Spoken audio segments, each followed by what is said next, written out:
दोस्तों, कहानियाँ हमारी ज़िंदगी का एक बहुत ही इम्पोर्टेंट हिस्सा है। हमारी ज़िंदगी छोटी बड़ी, अच्छी बुरी बहुत सारी कहानियों का एक कलेक्शन ही तो है। तो उसी कलेक्शन में से आज मैं शब्द दर शब्द आप सबके सामने एक कहानी लेकर प्रस्तुत हुआ हूँ, जिसका शीर्षक है डायरी के पन्ने। तो ये कहानी कुछ ऐसे है कि इस लॉकडाउन में जब करने को कुछ नहीं रहा, तो सोचा क्यों ना अपनी अलमारी की सफाई की जाए। मेरी अलमारी में बहुत सारी किताबें यूं ही बेसुध से पड़ी हैं और अब थोड़ी नाराज़ भी हो गई हैं मुझसे, क्योंकि अब मैंने किंडल से पढ़ना शुरू कर दिया है। अलमारी की सफाई करते करते मेरी नज़र मेरी डायरियों पे पड़ी, उन डायरियों पर जिनमें मैंने अपनी बहुत सारी यादों को संजो के रखा है। एक डायरी को उठा लिया और उसके पन्नों को पलटने लगा। पलटते पलटते उनमें जो यादें थी उनमें खोने लगा।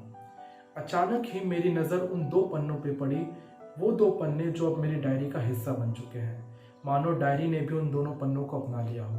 ये देखकर मुझे बहुत खुशी हुई। अभी कल की ही बात हो, जैसे कि मैं कॉलेज से घर आ रहा था और ये दो पन्ने मुझे ऑटो में पड़े हुए मिले। जब लाख कोशिशों के बाद भी इनसे नज़रें ना हटा सका, तो उन्हें उठा लिया। मैंने पढ़ा इन दोनों को। इन दोनों पन्नों पे किसी की यादें कैद थी।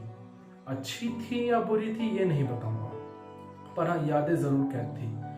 इन दोनों पन्नों को मैं अपने घर लेकर आया। पूरी रात इस बेचैनी में गुजार दी कि वो कौन सी वजह होगी जिस वजह से किसी ने अपनी डायरी में से इन दोनों पन्नों को अलग कर दिया होगा। दोस्तों, अगर आप डायरी लिखते हैं तो आप ये जानते हैं कि डायरी में से पन्नों को अलग करना बहुत मुश्किल काम है। हर किसी में इतनी हिम्मत नहीं होती, पर किसी में इतनी हिम्मत थी कि उसने अपने डायरी में से दो पन्नों को फाड़ के फेंक दिया। वो दो पन्ने जो अब मेरे पास थे। अगले दिन मैं उसी ऑटो वाले भैया के पास गया और पूछा कि वो कौन था जिसने अपनी डायरी के पन्नों को फेंका। भैया ने बोला उन्हें नहीं पता किसने फेंका, उन्हें कुछ नहीं पता। एक बार के लिए मैंने सोचा कि मैं भी उन दोनों पन्नों को फेंक दूं, पर मुझ में इतनी हिम्मत कहाँ। मैंने उन दोनों पन्नों को अपने डायरी के बीच में डाल दिया। मैं उन दोनों पन्नों की बेचैनी और अपनी डायरी की असहजता को देख पा रहा था। मानो मेरी डायरी मुझसे पूछ रही हो कि कौन है ये दो जिन्हें तुम लेकर आए हो। मेरे पास उसका कोई जवाब नहीं था। मैंने डायरी को बंद कर दिया। आज मेरा दिल बहुत खुश है ये देखकर कि मेरी डायरी ने उन दोनों पन्नों को अपना लिया है। वो दोनों पन्ने अब सहज हो चुके हैं, मेरे डायरी का हिस्सा बन चुके हैं।